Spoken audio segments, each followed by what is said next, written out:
Manx Radio's Update with Christian Jones.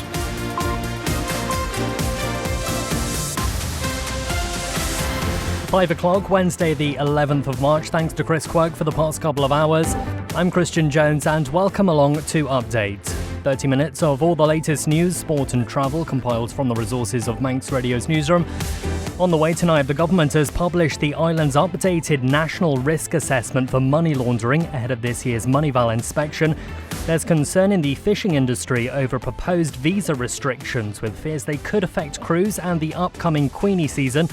And we'll hear from a young Manx chef now working in a Michelin-star restaurant about his journey into the kitchen. As always, drop me a message if you want to say hello. Text WhatsApp to 166 177, email studio@manxradio.com.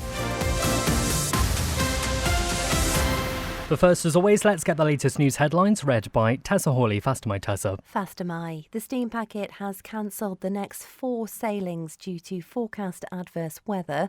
Tonight's 7:15 sailing from Douglas to Heysham is off, as is the return journey at 1:45 tomorrow morning.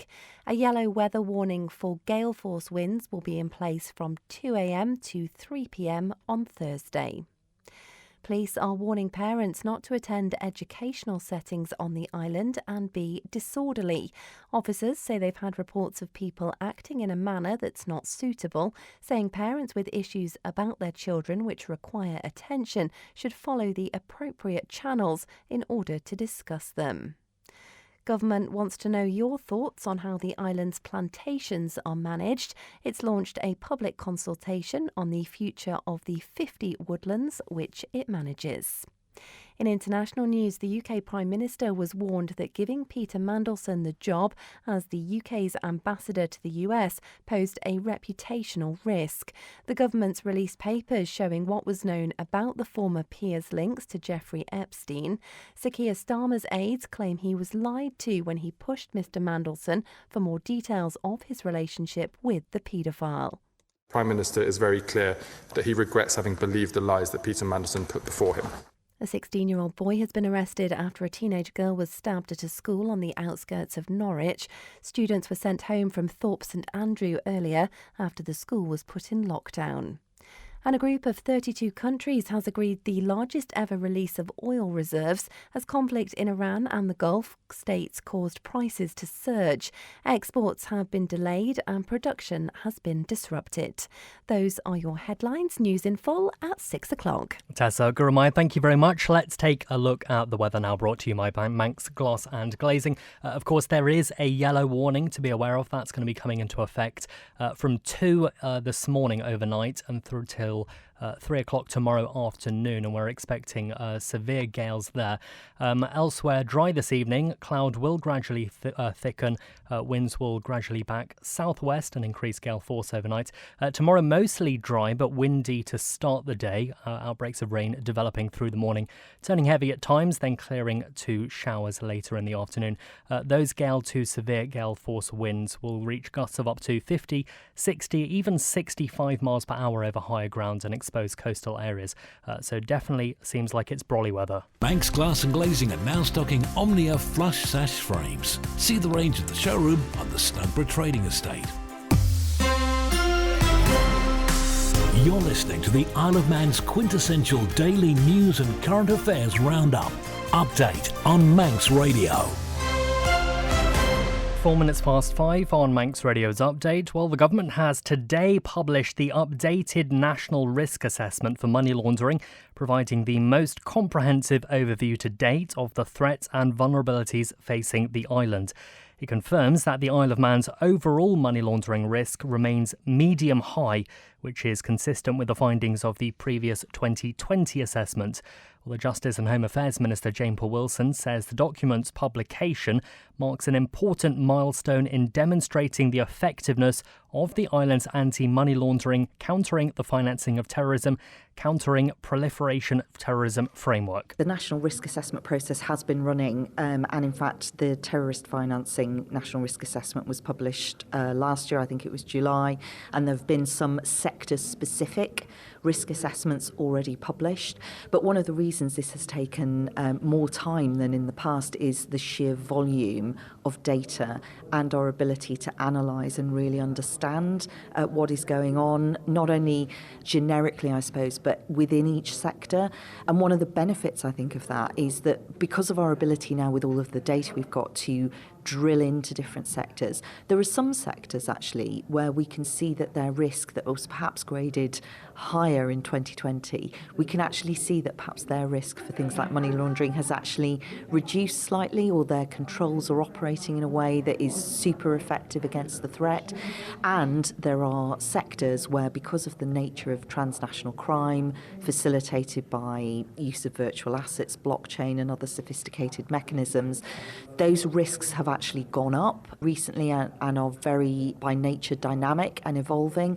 And therefore, those risks have gone up, but also, as I said before, our controls and our ability to identify and then tackle that have also gone up. So I think the whole process has been really, really thorough, but it's taken a bit more time. But the good news is the product we have out of the back of it is really helpful across all of our economy to help us understand and then continue to work hard on our regime to tackle financial crime. That's the Justice and Home Affairs Minister Jane Paul-Wilson on the new National Risk Assessment, and you can hear more from her on what it means for you in tomorrow's Manx Radio Breakfast programme with Ben Hartley. Now, concerns have been raised across the fishing industry about plans to introduce new visa restrictions within Manx waters. Under the proposal, crew working on UK vessels with skilled worker visas would no longer be permitted to operate within the island's 12-mile territorial zone. Industry representatives have warned the move could have significant consequences for both UK and Manx fishing operations. Dr Lynn Gilmore from the Northern Ireland Fish Producers Organisation says the announcement came as a surprise. We discovered a number of weeks ago, just on the 10th of February, that our vessels did not have access to Manx water if those vessels had foreign crew involved. And this really impacts the majority of our nephrops or longestine fleets and our scallop fleet, as up to 70% of our crew in Northern Ireland are from overseas on two different visa mechanisms that are commonly used. The first one being a transit visa, and secondly, crew on UK skilled worker visas. Well, the Chief Executive of the Manx Fish Producers Association, Dr David Beard, believes the policy would be difficult to implement in practice. Isle of Man processors rely to a certain extent on landings from UK vessels, especially queen scallops at this time of year, because there's small fishery which is available to the south of the island in our 6 to 12 mile, which is fished just by one UK scallop vessel, and that now can't land to our processors. And that was a product that they were relying on, they've sold, and we will be letting buyers down because there's no other way of catching it except for that boat. It is going to hurt us. And William Cayley, the manager of the Isle of Man Seafoods product, says there are fears about the impact as the queenie season approaches. As a member of the Scallop Management Board who sits on a panel of people from every constituency in the UK, English, Ireland, Scotland and Wales, not a single person has known about this until it was brought up mid-February. And that's when you actually were first made aware, when Irish boats were told they were going to leave and not land to us anymore because new rulings have been brought into place. So since then, it's kind of been all up in the air, trying to find out what's actually changed. And obviously, it came to light that nothing actually has changed. Something changed a couple of years ago, but was never really made clear. And everyone's kind of been just crashing on and not knowing that there was a rule changed back in 2023. This is so big for this island. We personally believe that this queenie season could be pivotal for something's changed and everyone wants queenies, and it's not a normal thing, but the demand for queenies this year is through the roof. So if all of a sudden we aren't in the poised position to deal with the start of this queenie season, we're missing a massive chance, especially seeing as we're all still struggling and trying to get back to where we were since the likes of COVID and things like that. So we really need to be able to be standing ready to hit the ground run come July the 1st, start Queenie season. That's William Cayley, the manager of the Isle of Man Seafoods products. Before that was Dr. David Beard from the Manx Fish Producers Association and also Dr. Lynn Gilmore from the Northern Ireland Fish Producers Organisation. Well, Manx Radio has approached the Isle of Man Government and Immigration Service for a comment. We haven't had anything back yet, though. You're listening to the Isle of Man's quintessential daily news and current affairs roundup. Update on Manx Radio. 5:10, it appears further bus strike action could be on the way. A third round of walkouts by drivers is scheduled to begin this Friday, lasting 4 days, with 2 further weekend stoppages also planned later in the month. MHKs are hoping for an update from the Infrastructure Minister Tim Crookall yesterday, but they were unable to question him yesterday after he was taken ill shortly before the House of Keys sitting. A statement read out by the departmental member, Joni Farragher, said efforts are continuing to find a fair and sustainable resolution to the dispute. John Moss has been speaking to the former Infrastructure Minister, Dr. Michelle Hayward, about the situation. Terms and conditions have always been an important part of this dispute, and the bus drivers have been wanting to be, they're allied to the PSC pay scales, but they've wanted to be on the same terms and conditions as would apply to a standard PSC contract. So the concentration should be on the conditions. We hear a level of pay increase given, but conditions is the... PSC contracts are really written around people who come into government offices and work a standard set day and a sort of 9 to 5 day. They're not really around those that have to do very early starts in the morning or work late on in the evenings or have to work at weekends. And so under standard PSC terms and conditions, you'd get extra bonus payments for those unsociable hours. Whereas if you're a bus driver, I think it's always to expected that you were going to do some early starts, some late finishes, and probably there's some weekend working. And when people have been taken on as bus drivers, I think that was reasonable to assume that's what they would do. Do you think you could have solved this problem? I think there is definitely a compromise to be had there. There needs to be some recognition of working those antisocial hours. There needs to be some give, but probably not early evening. Maybe if you're working after, say, 10 o'clock at night, so you're doing that late shift, or if you're doing the very early 5:30 in the morning buses, there should be some consideration there. But you couldn't align it entirely with the PSC hours of work, because that just wouldn't make sense. It would cost way too much. So you're not shouting from the sidelines, try this, Minister? Well, I'm sure the Minister is very capable of looking at the complexities of this, and added to which, as we've heard today, there's one current bus contract and then there's 2 legacy contracts that are in place which have different terms and conditions in them as well. And I think somewhere along the line here you have to kind of sit there and say, well, what do we need to get as an outcome? Bus drivers are relatively well paid per hour. Do they deserve some uplift for working antisocial hours and those late nights? And we know late night on a bus when you've got drunk people falling onto your bus, it's not an easy job at all. And working weekends and the impact of having a sort of shifting rota almost on family life is quite harsh. And so I think it is right that bus drivers do get some sort of recompense for that. Former Infrastructure Minister Dr. Michelle Hayward. Now, work permits will form part of government's longer-term plan, despite previous plans to scrap the system. Enterprise Minister Tim Johnston has been giving an update in this week's sitting of the House of Keys.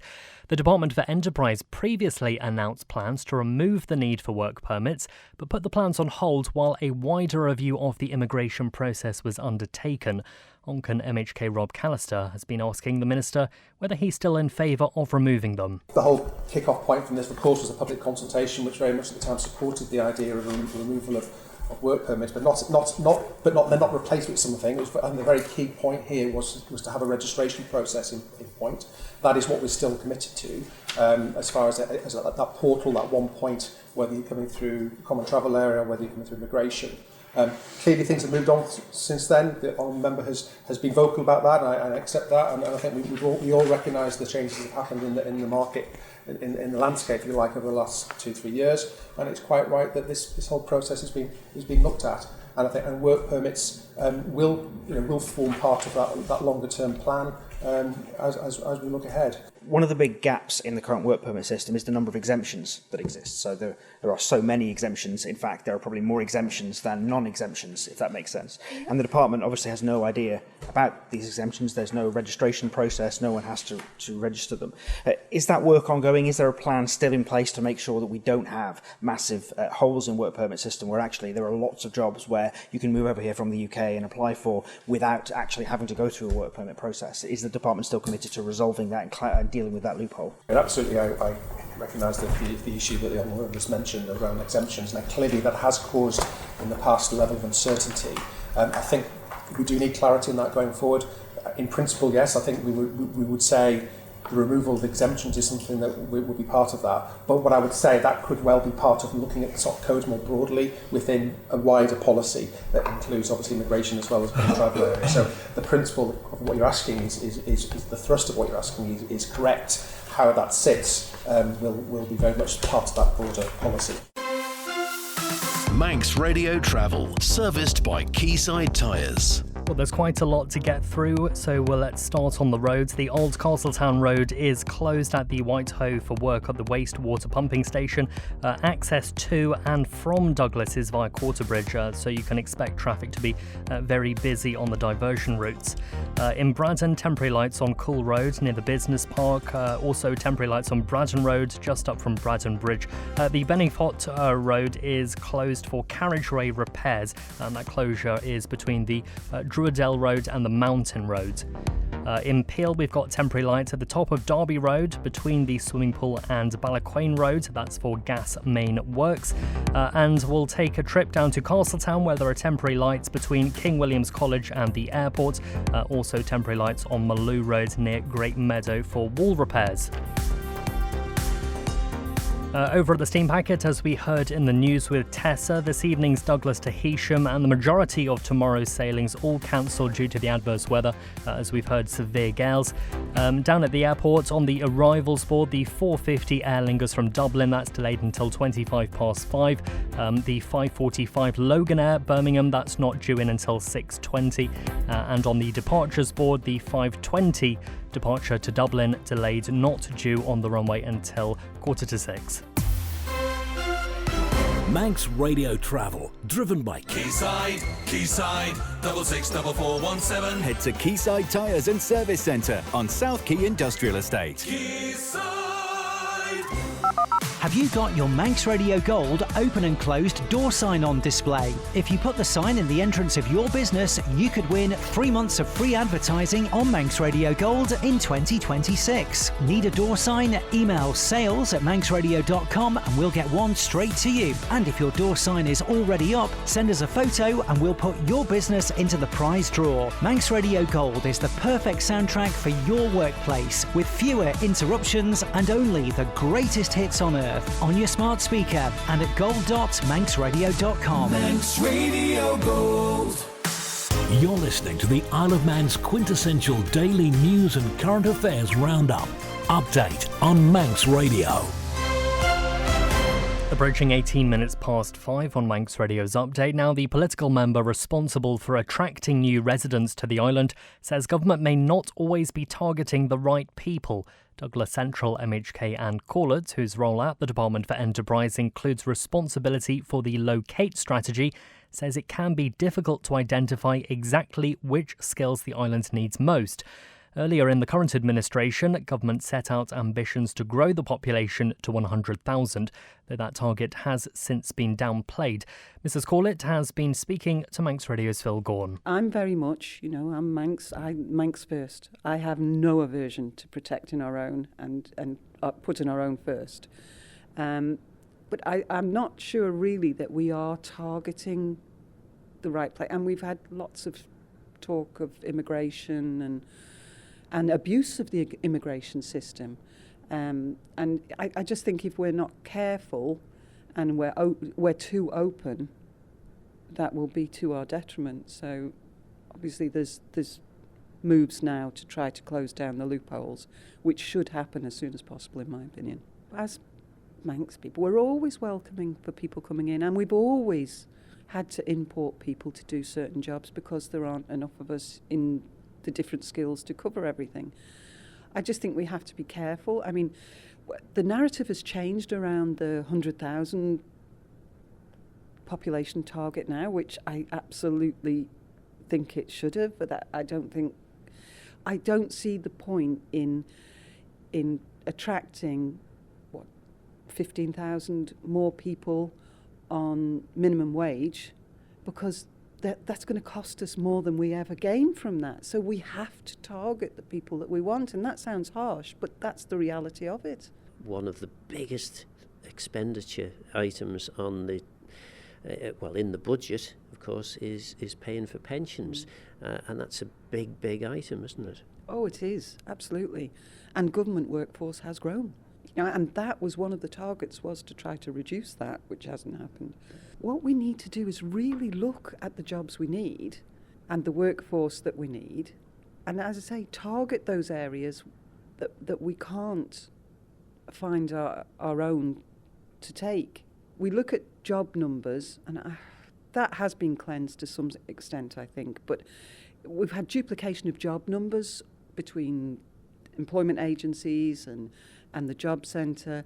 So I don't think really we've had a clear indication of the number of jobs that are available. And if we're not working on facts, then we could be targeting in totally the wrong area.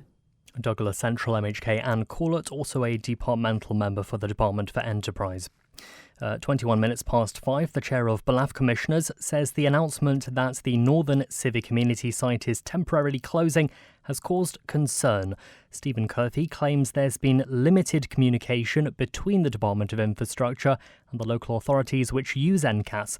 Local Democracy reporter Emma Draper has more details. In a statement, Mr Curfey says the board has been sent one letter regarding the future of NCAS, and there has been no further correspondence or discussions. He adds that as a smaller local authority, BELAF Commissioners' expectation was to be included in all the discussions regarding the future management of the site. But he claims these have primarily occurred between Ramsey Commissioners and the DOI. Mr Curfey says the board hasn't received information about who the contractor is or the terms of the contract. Ramsey Commissioners' announcement yesterday confirmed that there would be a temporary closure from the 23rd of March to allow essential works to be carried out before the site is handed over to the contractor.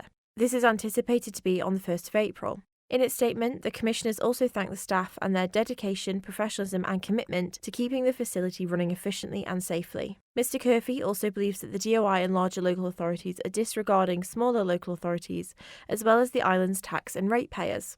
He added that despite the smaller contributions from BELAF Commissioners, its residents have paid into the NCAS and therefore deserve equal participation in discussions.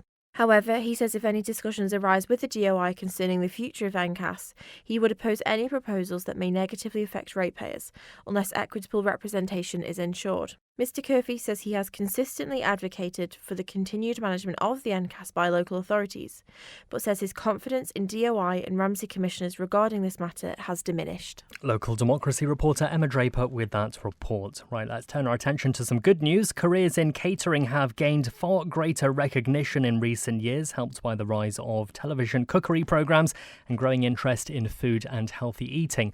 For one young Manx chef, that interest has led to success beyond the island. George Harris, who first trained at University College Isle of Man, is now working in a Michelin-star restaurant at the Lake District. Simon Richardson asked him what inspired him to pursue a career in the kitchen. I took inspiration growing up from cooking inside the household. Like at first it was sort of puddings, desserts for the classic Sunday roast around at my grandparents' house. And then from there, I sort of got into it through just washing pots as a KP at the start. When I turned 14, I could get a job. And then seeing the adrenaline of the service, like from the pots, made me want to get involved. And then bit by bit, I made my way up into the kitchen. And then from there, it just flourished. And you trained at UCM initially. How good a grounding was that for you? It was a good grounding. Like you get the chance to do all the different skills that you wouldn't be able to do at the start of the kitchen. So when you first join the kitchen, you wouldn't be able to, prep the meat, the more expensive products. But being at the college gives you a chance to learn those skills and also get everything down on paper. So people know that you can do that. Now, you're working at Sauce Restaurant, which is within the Gilpin Hotel, for a Michelin-starred chef. How demanding is that?